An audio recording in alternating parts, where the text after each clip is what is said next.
Hello again, everybody, and welcome to another episode of Fun and Games Podcast. I'm Geoff Moonen. I'm Matt, a.k.a. Stormageddon. And you're listening to episode 68. And this episode, we are joining in the arbitrary end-of-the-year-ness of, it's the end of December, it's the end of 2019, it's the end of the 2010s. So we're looking back on gaming this year and even further back. Yeah, it's the end of a decade and it's the end of the year. And last year we did our year-end review, in the new year, earlier this year in January. I thought this year might as well close out the year with our final podcast, actually doing a year-end review when people do them. A novel concept, I know. True, right? And talk about the games we've played. So I, as always, keep a running list of all the games I've played. And while I'm not going to list them out, I did play more games this year. Last year I only played 35. And this year I played a whole 11 more games. I played 46. Yeah. I think part of that is I got some free games that I literally played for minutes and then put down. Like I got a free copy of the new Contra game, which is awful. But I did play it, so it counts. But that said, I also beat more games this year. Last year I only beat 17 games. This year I beat 19 games, which I don't know that I was setting out to do that. I think I did spend a lot more time with games, seeing them through to the end. I did also play a lot more indie games this year, which I think helped. Because I find, at least for me, Geoff, that indie games are easier to complete because they have the shorter game time, essentially. Yeah, it's a more complete experience in a shorter amount of time. Yeah, I just find that a lot of the 60 to 80 hour games, which I did play some of those this year, are more daunting, and so I don't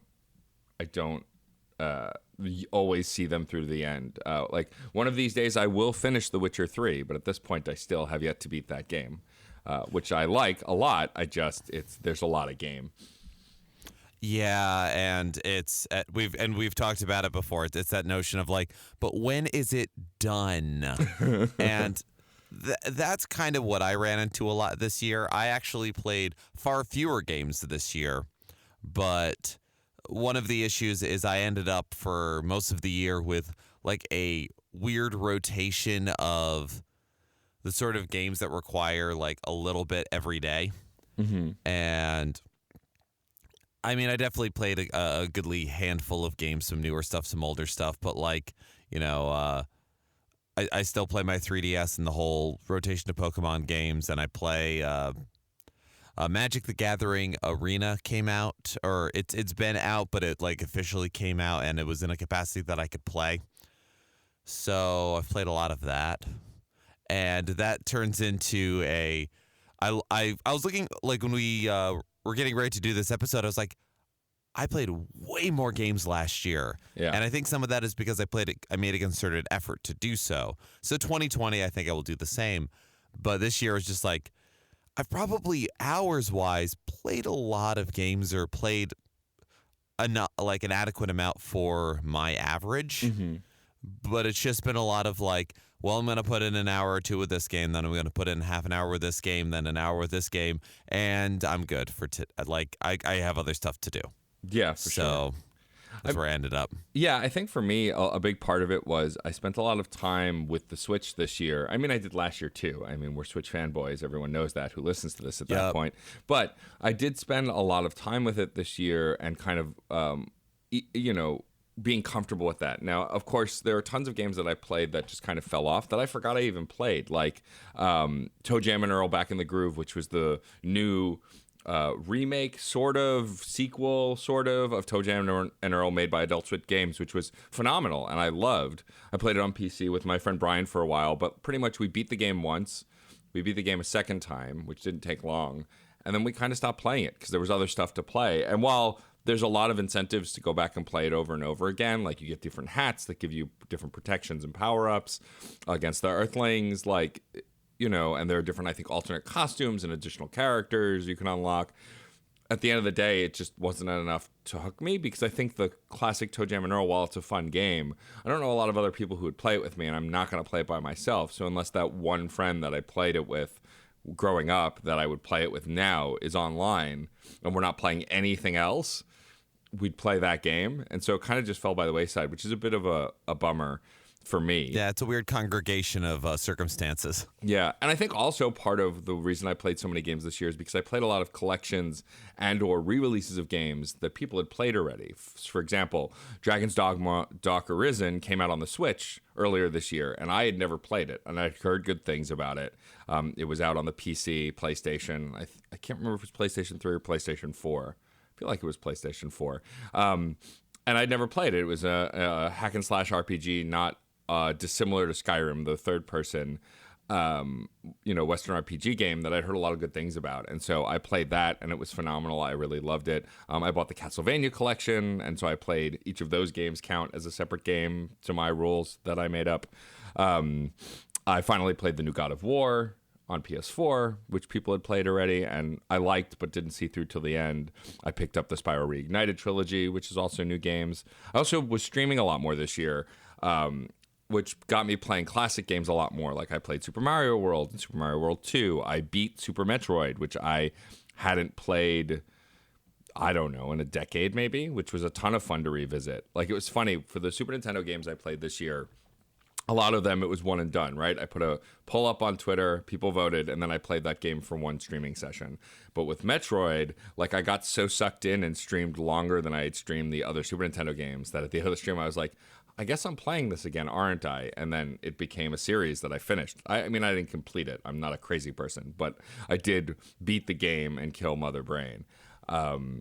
And it was great to revisit. It's still, I think, one of my favorite Metroid games, only second to Metroid Fusion, probably. I think you're not alone in that conviction. Yeah, I'm sure. I mean, that said, also, I never played the 3D Metroid games, the Prime series, and I want to.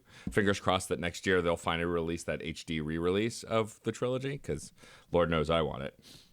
Yeah, and even if you wanted to get the Wii U version or the Wii version, that's still very expensive. Yeah, and I don't have my Wii anymore, and I never bought a Wii U, so... Yeah, no, I know that that's also standing in the way. I'm just thinking on, I guess a certain trend of the last decade has been the accelerating momentum of re-releases and collections and updates, so that it can sometimes feel like, wait, this came out on the last console. Why am I getting it again? Because of the ways that the life cycle of consoles has shifted a little bit, and simply due to the fact that there's differing amounts of backwards compatibility that has gone on, and there are, I guess, because of price points and expense and all kinds of reasons, it has gotten more confusing, but also easier to be able to play experiences you may have missed from previous generations on current consoles. And that has been good. And we've talked about that, and that can be a good thing. It has also led to a lot of either confusion, or you get a little bit of it, then you go, well, why can't, when is the Metroid Prime collection? When is this collection? Why are you only doing the last generation when there's all these other things? But it's an interesting trend, I suppose, which I think are also some things we can bring up in this episode. For sure. Yeah, I think that part of the reason for that most explicitly is because the Wii U kind of tanked and the Switch came out more quickly probably than they had initially intended. They probably intended the Wii U to have a longer life cycle as a stopgap.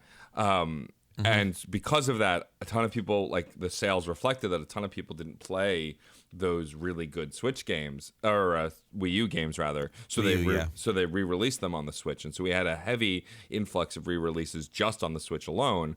Part of that also, though, is that the Switch has been super open and outreach towards indie developers and older games. So games that, and just third-party developers. So games that were never on any Nintendo system are now on the Switch, like the Devil May Cry. By early next year, the entire Devil May Cry trilogy will be on the Switch, and I assume 4 and 5 will be coming some point next year after that, considering the first one and the second one have sold so well on the Switch.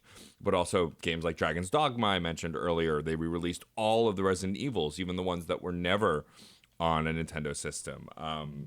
You know, it's partner. You know, I'm talking a lot about Capcom, but it's partnerships like Capcom that have made re-releases viable. Or think about how Nintendo has also partnered super hard with Square Enix for the first time in a long time, re-releasing almost every single Final Fantasy game, modern Final Fantasy at least, from 7 on.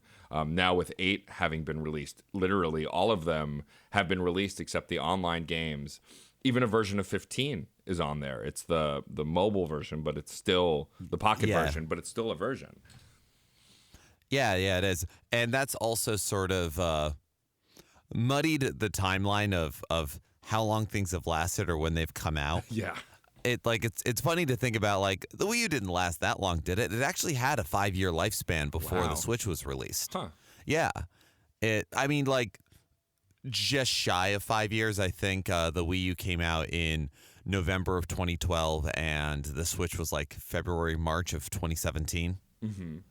But with the idea of all of these, you know, great partnerships and these great releases happening on the Switch, which for someone like me, and I'm pretty sure that you as well, Matt, where it's like, well, I missed those games. You know, some people are complaining about them being re-released, but this is my first time playing them. Sure, yeah. And because of that, it's like, well, this was a PS3, Xbox 360 game, or this came out a year ago, 3 years ago, whatever it was. But it's new for a certain audience. And I guess because, and as we've discussed, the Switch is a unique enough experience that you can resell that, you can redo that. And when looking at favorite games of the decade, certainly like a favorite game of the year, it's like, well, it's not just I played it this year even though it came out last year. It's this release came out this year even though it started 2 years ago. It's we mixed up how long or short of a life cycle the Wii U had. It's kind of an odd phenomena of how long and how short things are, and everything is happening all of the time, always. Yeah. It's weird. There's a lot of bleed over, too. I mean, one of my favorite games of the year was A Hat in Time, but I refused to play it until it came out on the Switch because I knew it was eventually, and it just seemed like the perfect Switch game. And I wasn't wrong. It was a blast to play on the Switch. But like, I was obstinate about it. I could have played it ages ago anywhere else, literally on any other console, but I refused. And so it's funny. I put out a tweet yesterday asking mostly the games media folks that I'm friends with, like, what's the definition of a game of the year? Can it be a game that you played for the first time this year, even if it didn't come out this year, or re-released this year? And pretty much the consensus was there are no rules. You make the rules. Like, you can make anything your game of the year. Which it's true. Our editors will be so mad if we I know, yeah. we don't follow their rules. Ben and Addie will come down on us hard, even though I have more podcasts than they do at this point. So, you know, I'm an extreme shareholder on the network. Let's just put it that way. Of the no shares that we have. Oh, fantastic. Like Marvel, no shares. Yeah, oh God. So that joke was for like 5 people. Anyway, but yeah, I think that at the end of the day, also some of my, like, the games I was looking the most forward to came out at the end of the year. Luigi's Mansion, Pokemon Sword and Shield, Shovel Knight King of Cards, which I've only played like an hour of because it just came out like a week ago. And everyone who's listened to us knows how much we both love the Shovel Knight series.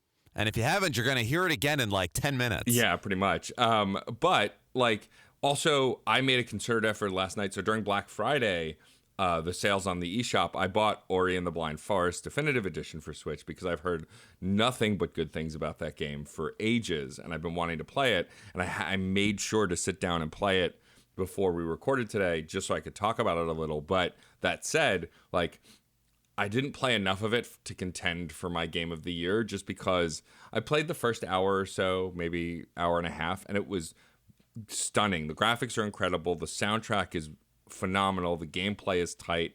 The story is great. Super simple but super charming. But all that said, I would be hesitant to give Game of the Year to a game that I did not finish. I don't know if other people care, but I do. I feel like I need to have at least put half the playtime in and sat with the game. Like ideally, right, your favorite game of the year is something you would have finished, right? Because you loved it so much, you finished it. But that said, I would bend that rule for me if I just like had gotten through more of the game. But I don't think, just for the same, like I played the demo of Dragon Quest 11, the definitive edition on Switch. The reason I count that as playing that game is because the first 10 hours are in the demo, and if you buy the game, it picks up from where you left off in the demo. So as far as I'm concerned, I played that game. That said, I didn't play the full 10 hours, and I didn't buy it yet, yet being the operative word. So that's not really on my list either. It narrowing down the game of the year this year like seemed so obvious to me about halfway through the year. Right, I think around August when I had played Fire Emblem, which I was in love with. I think I'd played Goose Game by then, or Goose Game shortly after. And so like I was like, oh, there are these big games that I loved. And then I looked at my list of games that I played this year and forgot that like, you know, I played a ton of other games towards the earlier part of the year, like Shadows of Adam and Dragon's Dogma, that I completely forgot about because time is a lake and I am drowning in it. Aren't yes, and you're not alone. That's true.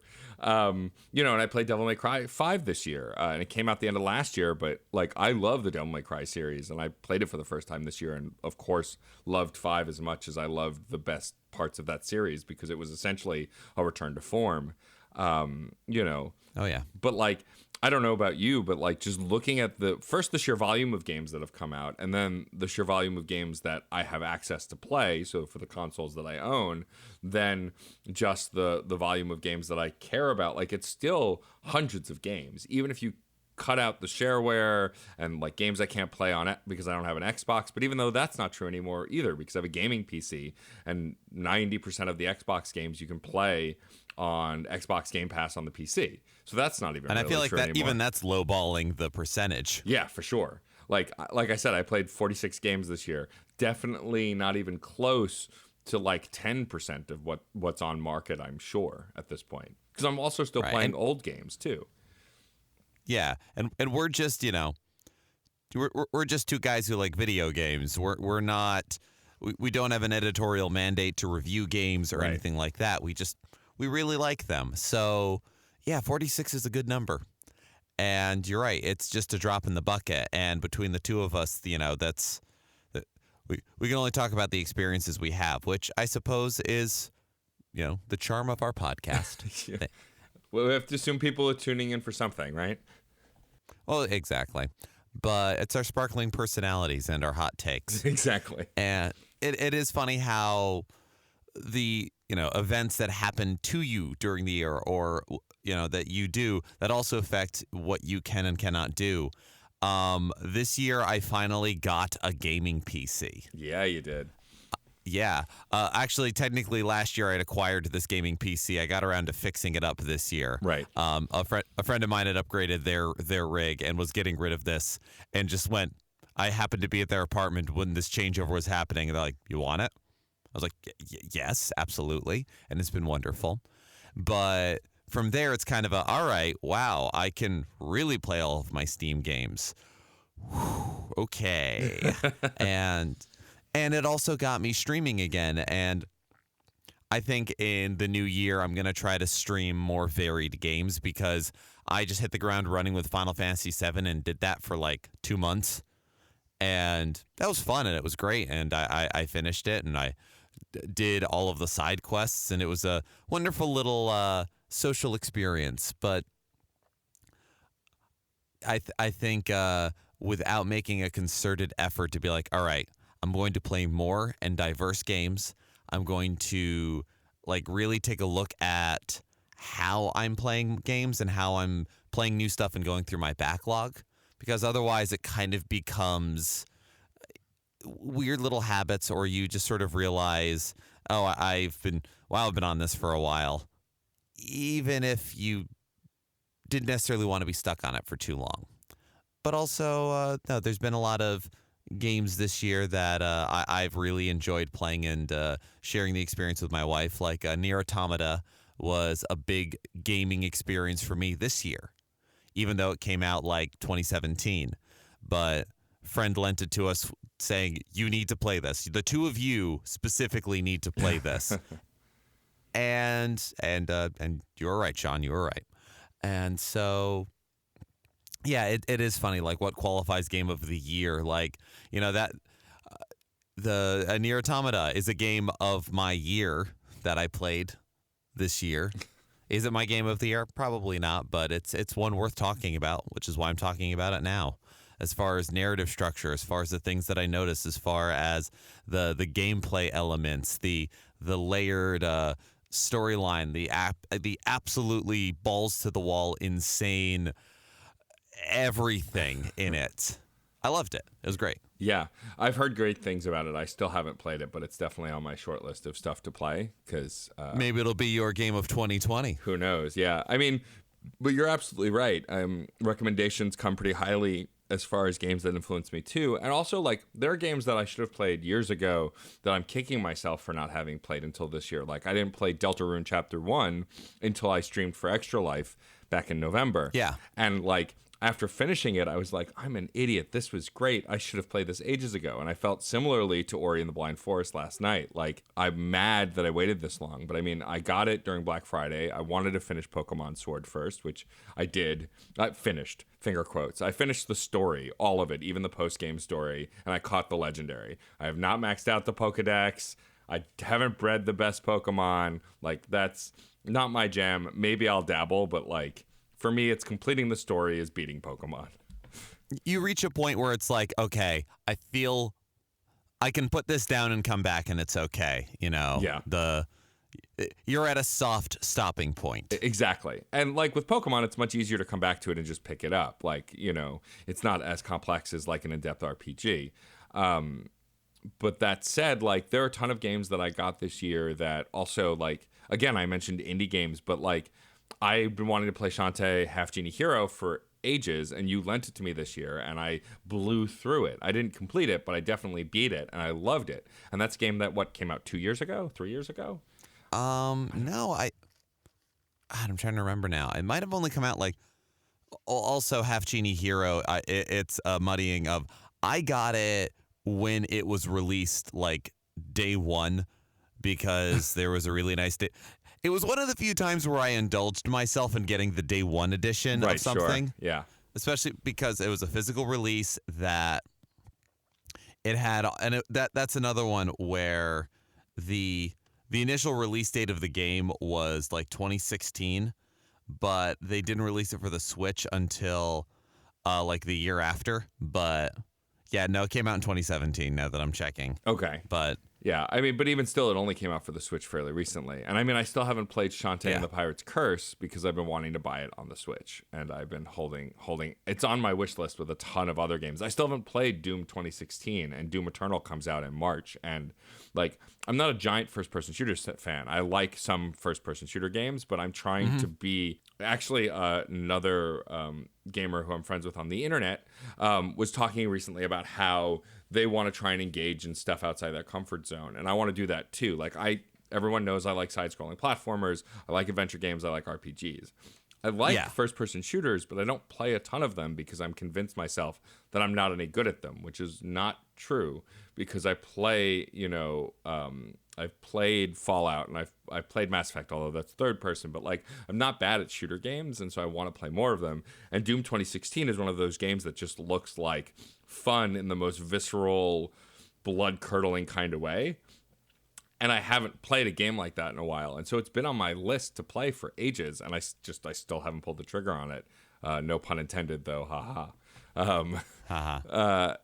And it's one of those things that it's a little frustrating to me that I just don't have the time to play games like I used to. And also, like, I do buy games that I don't end up finishing or enjoying as much as I would like. Like, I bought at the beginning of the year Starlink Battle for Atlas because it was on sale, and it was the closest thing we were going to get to a Star Fox game. And you were really enjoying that game. Yeah, for about a week. And then, like, I stopped playing it, and I completely forgot about it. And, like, I still remember enjoying it. It's essentially an open-world Skyrim-esque game, but with ships instead. And, like, it was fun. I think part of what burned me out on it is I went into it like, I'm going to play as Star Fox. This is a Star Fox game, and it's not. And I think I liked the story, but because I was so attached to Fox and Fox's gang, who are integrated completely into the story, I might have burned out on it. I don't know. I'll go back to it at some point, but I feel like it's been long enough since I last played it in January or February that I'll probably have to start over again, which is a little frustrating when... Like, I wish there was some kind of system incorporated into console games or any game where, like, if you came back to it after a while, it gave you a quick 20-minute tutorial on how to play the game again, or there was an option to do that. Because, like, most adventure and action games, like Assassin's Creed, for example, a lot of the reason I burned out on that series is because if I went long periods of time without playing it, when I went back to it, I'd be like, okay, what do the buttons do? How do I do the thing? And you may as well start again. Right. And that's been really frustrating to me. And I think that's something that's only gotten over the last decade worse for some open-ended games. Like some games, it's not so bad, like your Marvel Ultimate Alliance or even Fire Emblem or, your basic action platformers are usually pretty easy to just pick up again. But any RPG or any intense action game, like who's going to remember all of those key mappings? Like they're similar from game to game, but definitely not the same. It would be interesting to like offer a reintegration tutorial and I mean games have, and certainly a lot of the bigger budget games that tend to be those open world experiences do they've gotten better and better at integrating a tutorial into the beginning of the game, so you can get started. You slowly learn. It's a great that whole like anti-piece kind of development, not everybody's perfect at it. We're not like done developing that, but we get better. But also our systems know every time we log into a game, surely it's possible to do like it has been 6 weeks since you have last turned on this title. Would you like to run a short mission, like a little side mission or a training mission or something, which are things that they throw into these games anyway. And you're right. In particular, it's the sort of like Batman Souls Creed games that are very they're wonderful games and they're visceral experiences, but it's not just a matter of, I remember how the battle system works, or let me just kind of pop back into general parlance and general language of a game. You know how to shoot a gun, you know how to double jump, but like, okay, which buttons am I exactly doing for a silent takedown? How do I do the dodge roll? Like, okay, no, that's it, but there was something like getting a little extra boost. Yeah, you're right. It's frustrating to try to get back to that. And I think that's also why, like, certainly you and also I have been playing more indie games recently, because you can have a more complete experience, and even if you get distracted and come back, it's fine. You're good. Yeah. Like, I'm not going to forget how to play Shovel Knight in the year it's been since I played it. Like, one button to attack, one button to jump, and usually there's some MacGuffin mechanic depending on which knight you're playing as. But beyond that... Yeah, you remember that little gimmick. It takes a few to get back into the way they move. Like, in particular, Plague Knight or Spectre Knight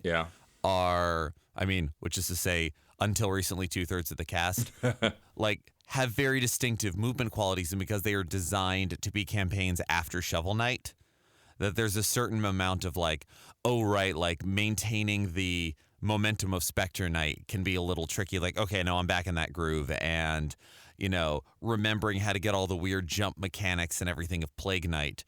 And they're very satisfying to relearn, just as they were very satisfying to learn in the first place. Yeah, which is fine. And a brief aside, the one thing I love already about King of Cards is that his main form of attacking is charging, and so as a diehard Wario Land 3 fan, arguably one of the best action platformers ever made on the Game Boy Advance. Oh, yeah. It feels like you're playing a Wario game a little bit, because you charge to kill things, you charge to like even jumping is like you charge into a wall and bounce off it to get higher. Like you did that little pirouette bounce. It's so fun. It's the best. I love that studio so much. Yacht Club Games is easily one of my favorite indie studios. I'm looking forward to Cyber Shadow, which is their first not published game, but not. I think they're distributing it. Whatever the terminology is, they didn't make it. They are releasing it. Yeah, I think that might be publishers. They're publishing it. There's too many titles for all the things at this point.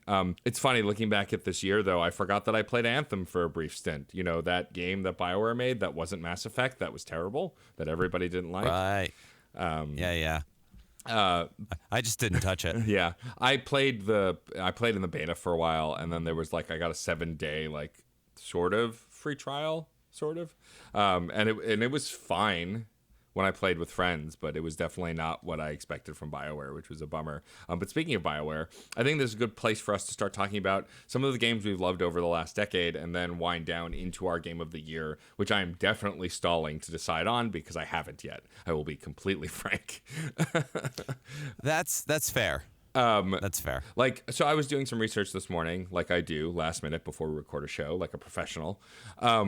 And I realized that one of my favorite games of all time came out in this decade, which is Mass Effect 2. Mass Effect 2 came out in 2010. And I forgot that was part of this decade. It just seems forever ago.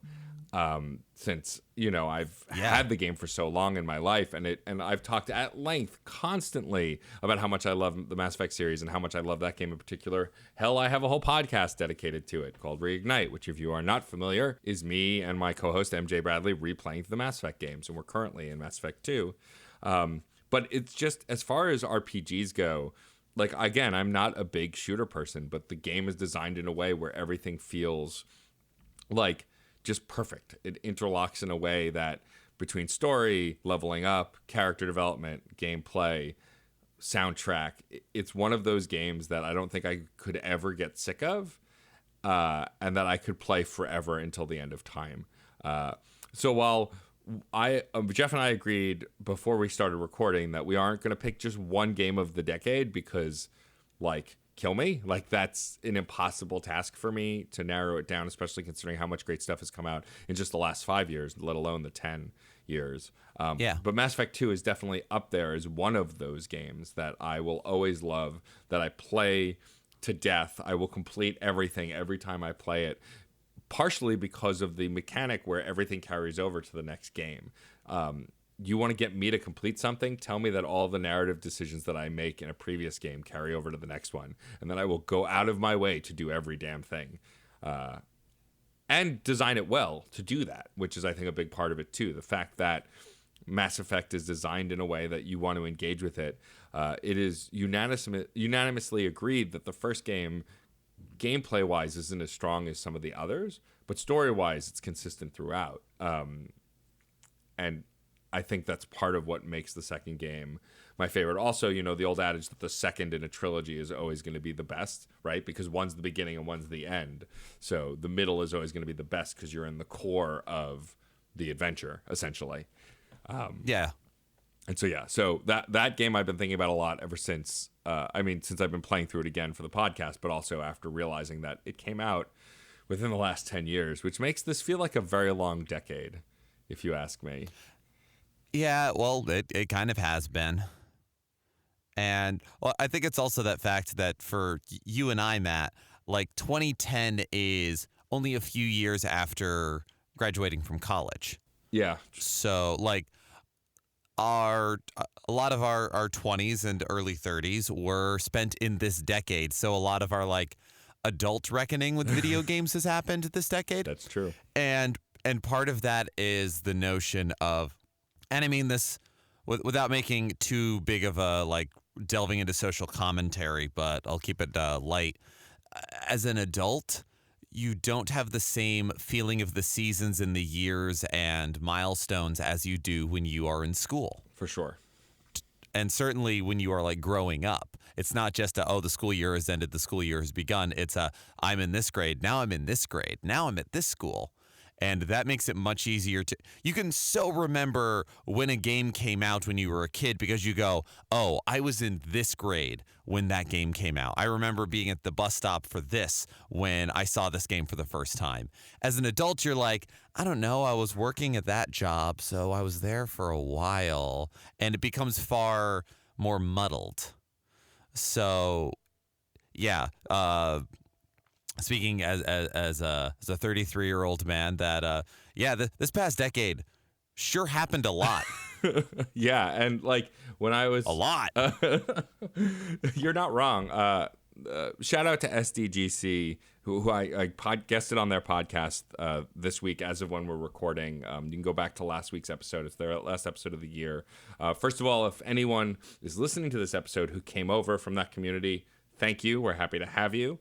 Welcome. Please tell your friends. I'm hoping to get Geoff on, A, listening to the podcast, B, involved in the community, and C, guesting on the on SDGC as well in the new year. But that said, 2020 goals. When I was on that podcast, one of the hosts, Reb, said 2019 was a long year, like a long year. And Jeff's comment about the decade happened a lot. Like, I feel like also this year happened a lot. There was a lot this year.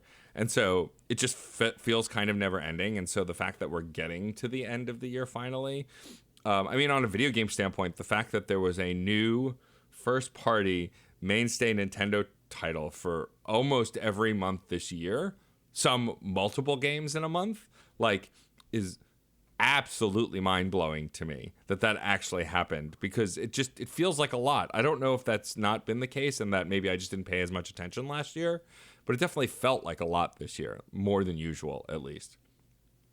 Yeah, I think you're right. We're struggling so hard to find meaning. Yeah. That everything is so much. But all that said, I think that, another game that I definitely want to highlight that came out this decade that we've been alluding to a lot, that I think Geoff is in agreement with me as one of the highlights of the decade, which is the Shovel Knight Treasure Trove. Shovel Knight and all of its spinoffs are just an incredible series of games that are created with such care and brilliance that they are never not fun. Yes, that's incredibly true. And I feel like Shovel Knight is not just like a great game of the decade. I feel it is an important game of the decade. Mm-hmm. In terms of Shovel Knight is a game that was kickstarted. And Kickstarter is one of those things of the past decade. God, did it start before 2010, did it? It might have. Maybe. I'm not positive. Maybe. Maybe. But I mean, Shovel Knight is, it was a game that was crowdfunded. And while over the last decade, there's been a lot of highs and lows of crowdfunded video games and weird long development cycles, and I mean, one could argue about Shovel Knight. It came out in 2014. Its final installment within the, under the heading of the original game came out a few weeks ago. Yeah. So a 5-year release schedule. And I mean, granted, there are 4 campaigns within it. So it's a thing of like, is it all the same game? Technically, yes, because this is what they kickstarted. Yeah. They reached so many stretch goals that it's like, all right, we'll make campaigns for up to 3 more characters. Here they are. Please choose which ones you want. Great. Plague Knight, Spectre Knight, King Knight. Cool. We're doing that. And so whether you could argue that Yacht Club made 4 games under a great system, or they took 5 years to slowly drip feed us one game, the fact that they would, whenever they would release the new version, the new campaign, it would be free to people who have already bought it. Yeah. I mean, they didn't. I think I would say it was 4 games. Having played 3 of the 4, I think they're all long enough to be considered their own games. Also, for the record, I looked it up. Kickstarter was founded April of 2019, 2009 rather, not 2019, 2009. Okay. So you weren't far off. It has been 10 years. Yeah. So, yeah. And we'll give a little bit of ramp up time. And yeah, like the early 2010s definitely feel like the time when like there would be articles about this great new Kickstarter of whatever it is, whether it was a piece of wearable tech or a card game or a video game or an album or whatever. And crowdfunding has kind of settled into something that I still believe in crowdfunding. I do. So, not so much the companies that run it sometimes, but I definitely believe in the crowdfunding. Agreed. The concept of, because it brings us some of our favorite games of the decade, and certainly some of mine, started as crowdfunded projects, which allows those who are passionate about whatever it is that they want to be doing with a little bit of acumen and know-how can achieve it. Right. And Shovel Knight is very much a case of that. And while that's the behind the scenesery of its release, the fact is that Shovel Knight is a fantastic game. There's a reason we talk about it so often. It is a fantastic showcase of, there have been a lot of titles over the last 20 years, more than that even, that try to recapture this certain notion of retro titles, you know, that idea that games are never so good as when you were a kid.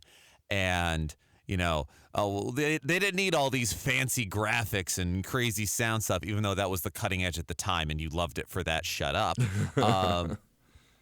You know, it goes back to that, and, you know, good challenge and all of these things that you have rose-colored glasses towards of earlier gaming experiences, but it does so in a way that it seems like it's tying its hands behind its back in order to give you that, but they have all sorts of modern conveniences. And like, if you haven't already, look up all of the different ways that, I mean, Yacht Club has posted all sorts of blog posts and stuff about this, as well as people just noting all of the different ways that, you know, you look at it and you go, oh, it's like this could easily be on the Nintendo or the Super Nintendo. Look at all the ways that it can't. Yeah. You know, the color palette is too broad. There's too many moving layers. There's too big of this, too little of that. But all in all, it creates this very tight experience, and one that you could, you know, people can speed run it in less than an hour. And in fact, because Yacht Club has been continually developing on Shovel Knight since 2014. And they are fairly open as a gaming company in terms of they'll communicate with gamers, they'll communicate with people. I remember watching at a Games Done Quick event when they speed ran Shovel Knight. They also had like members of the development team on Skype. That's awesome. To talk with them. Yeah. And I think there is a speedrun mode that you can do now where it's like, okay, so we've cut out this necessary tutorial in this one. You don't have to do that. You're just trying to beat the game as fast as possible. Here you go. And a lot of other games have done stuff like that too. And I don't think Shovel Knight was the first, and they're definitely not the last, but all of those little ways that even those experiences with a little effort have been catered to or noted, acknowledged, it goes a long way to garnering goodwill. And so from the original Shovel of Hope campaign of Shovel Knight, which also all of the different campaigns within the game are under the title, they all play similar-ish but not quite to game concepts we remember. Yeah. I mean, Matt, you mentioned King Knight feeling Wario-ish. Yep. And he doesn't move exactly like Wario. No. But you almost look at it and you go, this is an echo of this. But he moves like Wario, but the map plays more like Mario Brothers 3 more than any of the other campaigns do. Right. Whereas Shovel Knight moves like Scrooge McDuck and DuckTales. Right. Because of the pogo move, but it also works differently and moves differently and is different. But you can see all of the little ways that they drew a little bit of inspiration here and there, and then that germinated and built and grew. And now Shovel Knight is a character that is Shovel Knight is kind of indie shorthand in a weird way because of all of the different ways that Shovel Knight has appeared in other games. Earlier this year, we did our mascot episode, and the idea that Shovel Knight is kind of an indie mascot. Yeah. He's shown up in Yooka-Laylee. He's shown up in Bloodstained. He's appeared in a bunch of other titles as well that I'm not remembering. I mean, he's in Smash Brothers as an assist trophy. He is, yeah. And I mean, Smash is also a weird barometer of like indie titles coming in and out. Like, you can technically dress as Sans from Undertale in Smash Brothers. And I feel that's another agreed upon, you and me, game of the decade. Hell yeah. And I'd forgotten similar and different reasons. Yeah. Well, and Undertale specifically, I'd forgotten came out like smack dab in the middle of the decade in 2015. And that's because I didn't play it for the first time until last year on the Switch.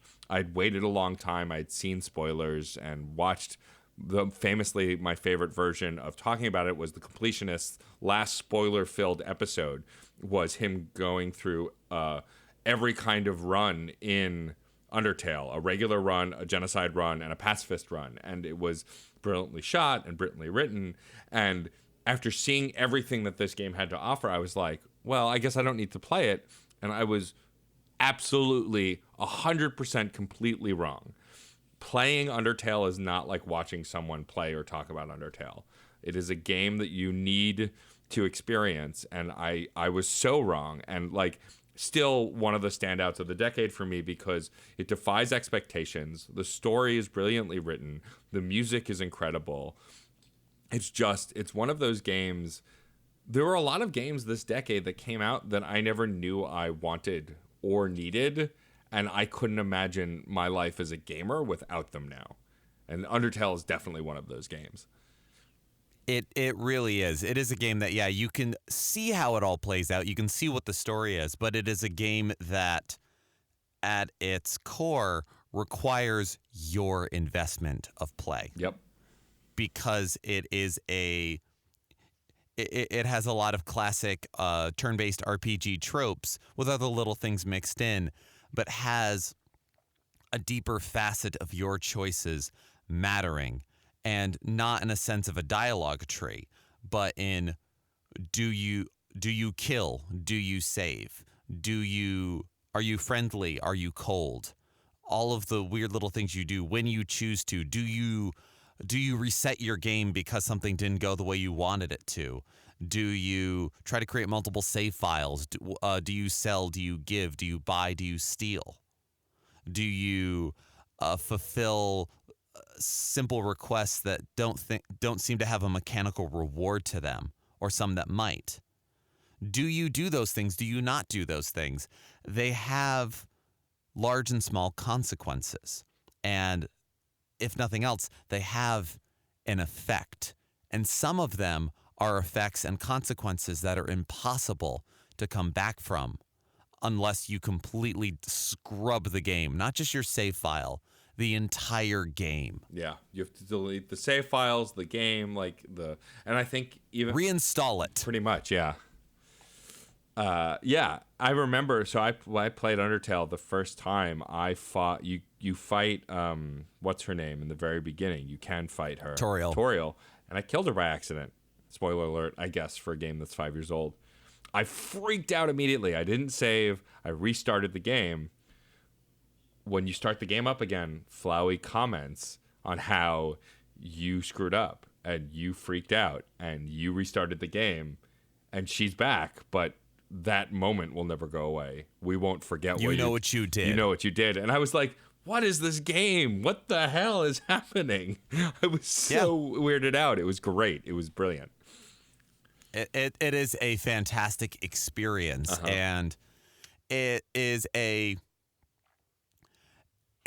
game that is a culmination of, I think a lot of people have wanted that level of consequence within a game. Yeah. Whether they knew it or not, whether they said it or not. That idea of like, okay, well, what really happens when, your choices matter in this game? Things you say and do have consequences. Yeah, I've heard you say that since like 1997. They don't matter. Do I want an item with slightly more attack or one with slightly more defense? That's not a consequence. Shut up. But this one, it's like, are you going to be comfortable with murdering that person? Because that's what you're doing. I know you think it's a fight for survival, but look at how many people you've killed, is a question and a consequence that, again, we make light of sometimes in games. Like you play an action game and you go, really, how many mooks does this evil empire have? Yeah. Surely I've killed thousands of them. Surely they're running low. Surely families are being devastated here. You see nothing of it. Yeah. That is not the point of the title. The point of the title is a power fantasy, or to get to the end of this, or you've just stayed in this spot and you just wanted to see if they'd stop sending enemies, but they haven't because that's the way the game is programmed. Undertale, you can deplete random encounters. Yeah. If you stay in a spot and try to grind, things will stop being there. Resources are not unlimited. And should every game do that? No. But Undertale is a game that does. And I think other games have and will and did before and will again. For sure. And it's a favorite game of the decade for me, definitely. I remember when we first talked about it in an earlier episode, I talked about the fact that it is a game that when you beat it, you almost don't want to play it again because you get so invested in all of those consequences and far-reaching ideals that you don't want to disturb it. The fact that it comments when you reset the game or start again, if you get a good ending, you don't want to disturb these zeros and ones that you've grown fond of. For sure, yeah. And it's why I still haven't done a genocide run, because I'm terrified to, because there's no coming back from it. I'm a monster. Yeah, that's just how the game is. And every time you start it up after that, you will always be this version of the main character that's seemingly possessed, and everyone will treat you that way. It's really bizarre and fantastic. It's funny, the more we talk about it, the more that I think my favorite games of the last 10 years, for sure the last 5 years, are indie games. Like my game of the year I think ultimately will still be a AAA title, just because of how much I loved it when we get to it. But Goose Game came out this year, and while it is not a flawless game, for me, what's amazing about it is it's a game I would have never thought of. It's a game I never would have thought I wanted. And now that I've owned it and have beaten it twice, I still want to play it again. And it'll be my go-to, hey, I'm streaming for 24 hours for charity. I'm going to play a run of this game for 3 hours because it's focused and fun and hilariously funny. And it's just something I would have never imagined. And that's kind of mind-blowing to me. Even a game like Undertale, while I wouldn't have expected it to the level that it was, I could have predicted some of it. Same for something like Shovel Knight or Shantae. These are all games, Bloodstained, are all games that are based on franchises that I loved that have grown beyond them and done some unique things. But Goose Game, it's a puzzle game, I guess. It's a stealth game, I guess. But there's nothing else like it. It's wholly original in a way that I don't think a lot of games have been before in recent years. And that kind of astonishes me about it more than anything else. Yeah, and it's also a fun flip side of talking about the morality play of Undertale. Yeah. Untitled Goose Game is you revel in being a goddamn nuisance. Yep. You are a horrible goose. It's right there in the tagline, and I love it for that. I love the nuanced mediations on morality that Undertale brings forth, and I love that in games. But I also love games that do just let me be an asshole, and in a way that in open world games, in big choice games, I want to be a jerk. I want to be a renegade. I want to be the bad guy, but I can't bring myself to do it. Right. For whatever reason. I've said this before, and I feel this is a great summation. I try not to run too fast in Final Fantasy 15 because I don't want to make my friends sprint too much. When it's just me, when I'm just Link, when I'm just whatever, screw you. I'm sprinting everywhere. Let me throw my arms out and Naruto run everywhere. Screw it. But my friends, they're trying to keep up. That's cruel. And I didn't care about that in Final Fantasy VIII. When you just held the run button or not, but Final Fantasy 15 when you can nudge it a little. But Goose Game, I'm not murdering anybody, but I am being a jerk. I'm being full renegade there. Yeah, and and it's a world that's built around that. And this notion of, Goose cares not for human foibles and ambitions. Goose is Goose. Yeah. And you as human care about human things and understand why Goose is ruining human things. And it's this nice melding. And it is a quick enough experience that it's something you can go back to and play multiple times.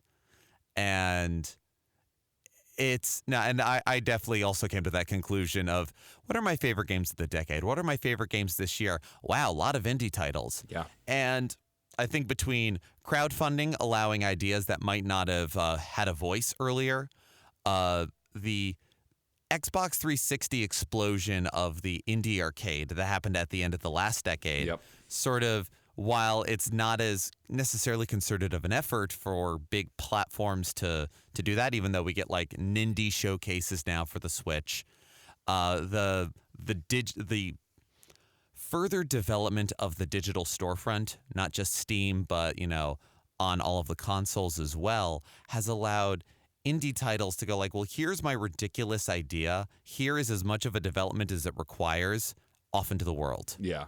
And it's made for some of the more unique experiences. And it's definitely some of my favorite. Yeah, I mean, a lot of my wish list on my Switch are indie games. Like and a lot of them have either rolled over from Xbox, like Ori and the Blind Forest, or Super Lucky's Tale, which I've been wanting to play since I saw it, and I still haven't gotten around to it. These are games that are, because Xbox has an indie studio, because Nintendo is partnering with so many great indie companies, we're getting games that are even exclusive to the Nintendo for a brief period of time. Like Goose Game just came out on other consoles recently, but it had been exclusive to PC and Switch for a long period of time. It just for one glorious moment, right? But it's one of those things where I think I'll always love the first party games, and like Luigi's Mansion 3 was a great game this year. I loved Pokemon Sword. I loved Fire Emblem. But I think at the end of the day, the indie games are going to be the games I'm most excited about because they feel the most digestible for me. And I feel like there's a level of care there that's just different. Not better or worse, but just different. Yes. It's different goals, different production deadlines, and milestones need to be met. It's just the way the industry has gone. Yeah, and I recently misspoke. I was asked recently what my most anticipated game of next year was, and like a total basic bitch, I said Final Fantasy VII Remake, because that game is influential to my gaming development. It was one of the first RPGs I played besides Chrono Trigger, and so I was like, that's my answer. But thinking about it more, I was like, oh no, there's an indie game I'm looking forward to more called Boyfriend Dungeon, which, if you haven't heard of it, it is a dungeon crawler where you get to dating sim date your weapons. And honestly, that's the sort of description that if that doesn't immediately excite you, I don't know what the game needs to be for you to get into it.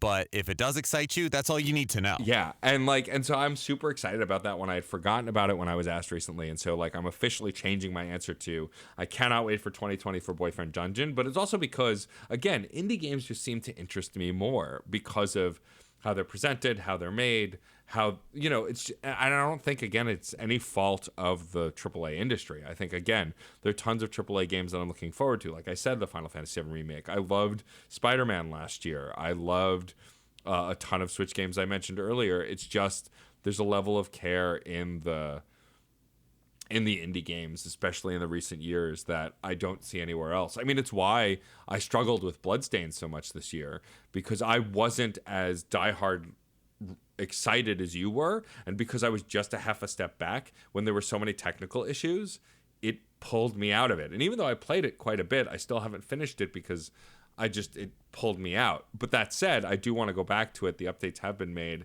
and I have played it a little, and I still love it. It's a great game, but it's just one of those things that, like, I was more disappointed in Bloodstained than any other game I bounced off of because I had such high hopes for it. Whereas something like God of War, I liked, and I bounced off of it, but it didn't really ruin my opinion of it because I'm only lukewarm on the God of War series to begin with.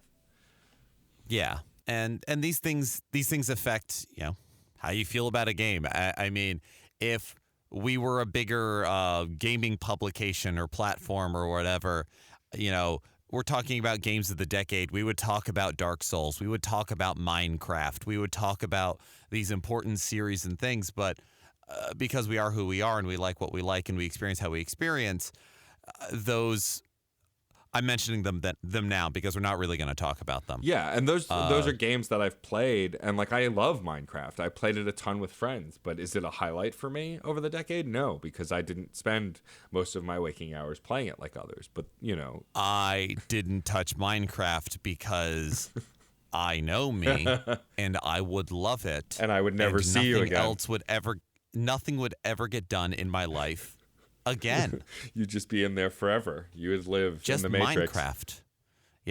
I grew up playing sim games, and any games now that require like daily stuff, like Super Mario Maker was also a highlight for the decade for me, but was like, oh, I'm in trouble here. And there's a reason why I haven't gotten it for the Switch yet. I want to. I'm very excited about it. I wish I could say it was my game of the year, but I didn't play it, and especially with the Zelda update that they've given to Super Mario Maker 2. Oh, yeah, that's going to be a January buy for me. So, but I like mentioning all these decade games, but Matt, you've been kind of dancing around. What is your game of the year? Your game of the year. So, and I did talk about this a little bit on SDGC, so if you're over from there, I'll be repeating myself a little bit. But there was one game that came out this year that I had never played that was a remake that surprised me beyond even what my expectations were. And that game was Legend of Zelda Link's Awakening. The reason it's my game of the year is because it's the only game I played this year where I had zero complaints or foibles about it. Like, I never got frustrated. I always enjoyed it. The challenge was always just right. But it looks perfect. It sounds perfect. It plays perfect. And beyond any of that stuff, anyone who's listened to the show knows I prefer 2D Zeldas to 3D Zeldas. I love the 3D Zelda games, but at the end of the day, I prefer the top-down Zeldas more. It's just the kind of game I enjoy playing more. I think it's such a good experience. And I think it comes from liking, platformers and that kind of stuff. And so the fact that they remade a game that I never played, so I got to play it for the first time, and it was so perfectly crafted and shown love, it became my favorite Zelda game. To this point, my favorite Zelda game was Link Between Worlds for the 3DS, because it was essentially a modernized version of Link to the Past, which was my previous favorite. This just kicks all of that up a notch. And so not only is Legend of Zelda Link's Awakening my game of the year, but it's definitely my favorite Zelda game of all time. I will always say Breath of the Wild is one of the best Zelda games ever made, hands down. But it is nowhere near my favorite because I have a lot of issues with it. Yeah, those are two very different things. Right. But that said, like, Link's Awakening is cute. It's charming. There are a ton of cameos. Again, it's just it's perfectly presented in a way that I just was not even what I was expecting. It went beyond that. I've already beaten it twice. I haven't done the harder mode yet, although I will at some point. But like, I love it. The faux claymation animation, the sound design, all of it just lines up perfectly for me. And so that is, like, just talking about it now, I want to play it again, and I have too many other games to play. So yeah, Legend of Zelda Link's Awakening is my game of the year. Untitled Goose Game was at the top of the running for a while, but at the end of the day, it's a very specific experience, and I have to be in the mood to play Untitled Goose Game. Whereas I think Legend of Zelda Link's Awakening, what makes it truly great is that I can pick it up anytime and play it from wherever I left off and love it. Fantastic. Yeah. I don't feel the need to be in a certain headspace to play it. So yeah, Legend of Zelda Link's Awakening is my game of the year. Very cool. What about you, Geoff? It's a great choice. I thought so. Yeah. I Untitled Goose Game is also a contender for me, but it's worth noting, and it's a great experience. It's a fun game. I mean, I was describing it to somebody who had never heard of it not long after it came out, and talking about just the way that it explains the controls to you from the beginning. It's like from the very introduction of popping out of the bush. Yep. You're like, the game knows exactly what it is at all times from the word go.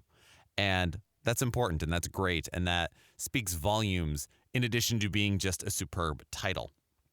But in much the same way that, personal experience matters in these choices. My game of the year is probably Bloodstained Ritual of the Night. Okay. Because it's another one of those, earlier part of 2010s, like Kickstarter games were these beautiful promises, and sometimes they came out and they were amazing, and oh my God, but then the bubble kind of burst. Yep. Nobody forgets Mighty Number 9. Mighty Number 9. Shenmue 3 finally came out. Yeah. So there's that. Yeah. And there's been little bits of this and that otherwise.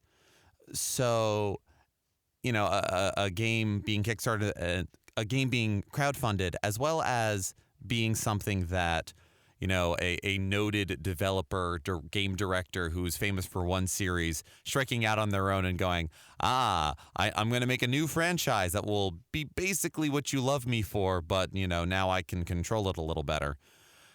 Mighty Number 9 is proof that doesn't always work. Correct. Bloodstained is a title that learned from all that and is built off of one of my favorite, gaming engine franchise style, the Vania of Metroidvania. Yep. With crafting systems and grinding and just oodles of style. And again, there are probably there are definitely better games that came out this year. There are games that if I played them, I might like it a little more. But the fact that this was a title that I have been waiting for years, and I don't often have this kind of anticipation for a game. Sure. And the fact that when I kickstarted it and it was supposed to be delivered on a certain day, and the fact that it took a day or two because of shipping issues, I have not felt that kind of anticipation and need for a game since I was a child. Yeah, that'll do it. I felt that level of yearn. And yeah, it had issues and they're fixing them, and there's more stuff coming out and new modes and things because I got the Switch version. I don't care. At its heart, it's a great game, and I enjoyed being able to play it wherever I wanted. And yeah, I took a long time to beat that game because I knew once I beat it, I'd have to move on to other games, and I wanted to prolong the experience. I was trying to beat all of the extra stuff. I was trying to find every secret. I was trying to max out all of my shards. I was trying to complete every quest, and I did. And it was good. God, it was good. And when I come around to, I don't think Zangetsu mode is out yet. And when some other DLC comes out, and I'm going to go back to it, and I'm going to love it, and it's going to be so good. But that is my game of the year because of the anticipation, because of the gameplay, because of my emotional connection to Igarashi's creations. Bloodstained Ritual of the Night is my game of 2019. I mean, that makes sense to me, knowing you. And also, that's a good point. I had that anticipation for Link's Awakening to a degree, but, the last time I had that level of anticipation was probably Mass Effect 2. Because I had played 1, and I was waiting for 2 to come out. Yeah. And so I feel like Mass Effect 2 is kind of your game of the decade, but also with caveats but we need to mention these because they're important. This isn't, everything else is trash. It's just, this is important. Right. And I think also part of it is Bloodstained for me, again, I really loved it. I was just hit by the disappointment harder because I didn't have that kind of anticipation that you did. But that said, it never ruined my experience of playing the game. I was able to play the game. Oh, of course. Yeah. And I've gone back to it, and I still do love it, and I do love those kinds of games. But I think for me, I was just one step behind you in the anticipation level, just enough that it mattered. And that said, I have friends who played it on the PS4 the day it came out, and there was virtually no issues on the PS4. So those people are head over heels for this game. I heard the Xbox had issues, and the Switch had issues, and even the PC version had issues. But the PS4 launch, to my knowledge, was pretty flawless. And so, if anyone played it on that platform, they're probably like, "Oh yeah, Geoff, that makes sense. It's your favorite game." Hearing that you played it on Switch would change things for others, but I get it. And again, that's another game where the soundtrack is flawless. The voice acting is perfectly done, just cheesily enough that it feels right. The dialogue is cheesy enough that it feels just right. The fetch quests are fun. The side characters you find are fun. The barber who changes your hairstyle. Well, I would have never asked for that to be a separate place that I have to go to in the castle.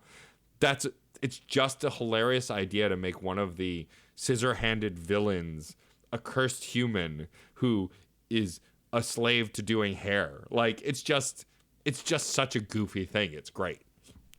It's got a lot of personality. No, and it certainly does. And on the flip side, Link's Awakening is a title that you had never played before. You never played the original Game Boy version. Yep.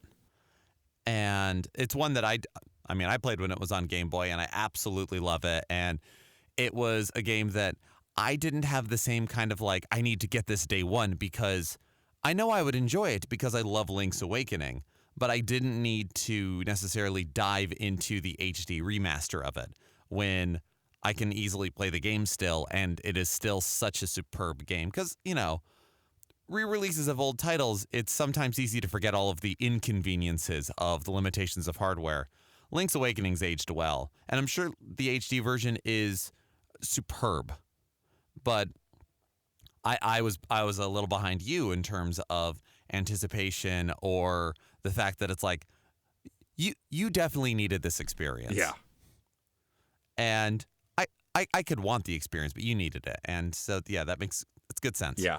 I think at the end of this very long decade that definitely happened a lot. Sure did. Is the thing we can say. I'm looking forward to 2020 because there are a ton of great games. There's some stuff that we both want to do to build out this podcast. We want to start having more guests on the show. We want to start going to more cons. But I'm looking forward to the new year because there's a lot of good that I think is going to come of the fresh year, the fresh start, and all of the really cool games that are coming for us.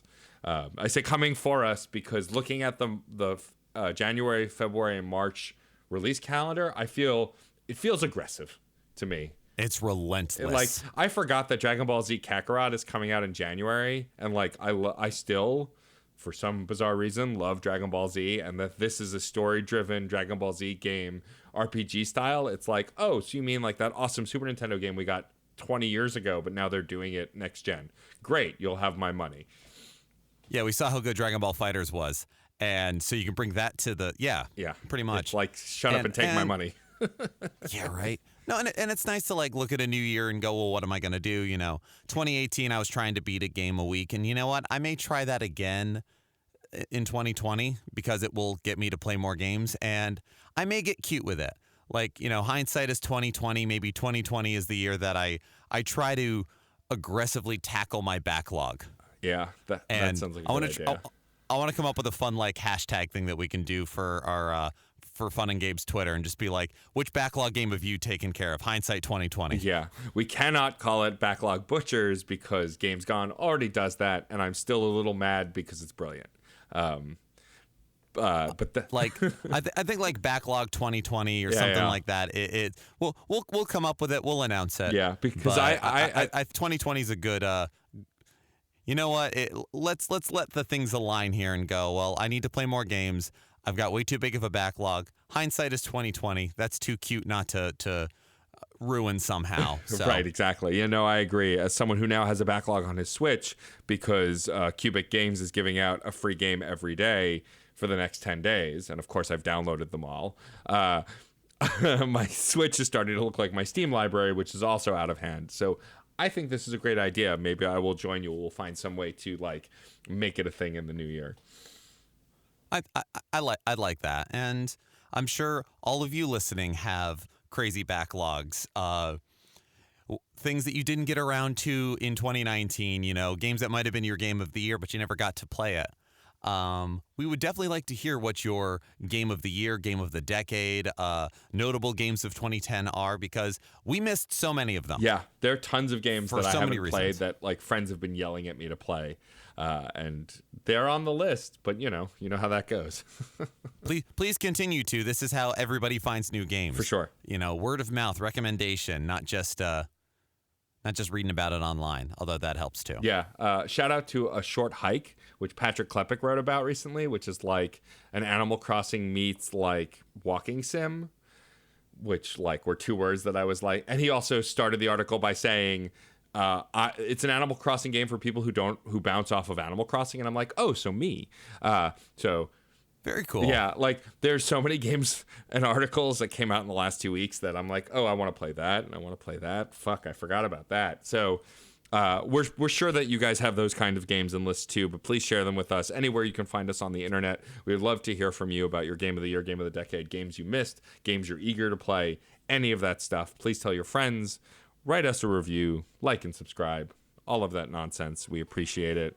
Yeah, don't forget to check out all of our other great Certain POV shows that we have on our network. And I can't tell you how much I appreciate being a part of that network. I can't tell you how much I love that we get to do this and that you join us in listening and interacting, in sharing. Here, 2019 was a year. Yeah, it definitely Here's was. to 2020. Hell yeah. Thank you for, I can't tell you how much I appreciate this conversation. Thank you for being a part of it. I'm Geoff Moonen. And I am Matt A.K. Stormageddon. And happy gaming.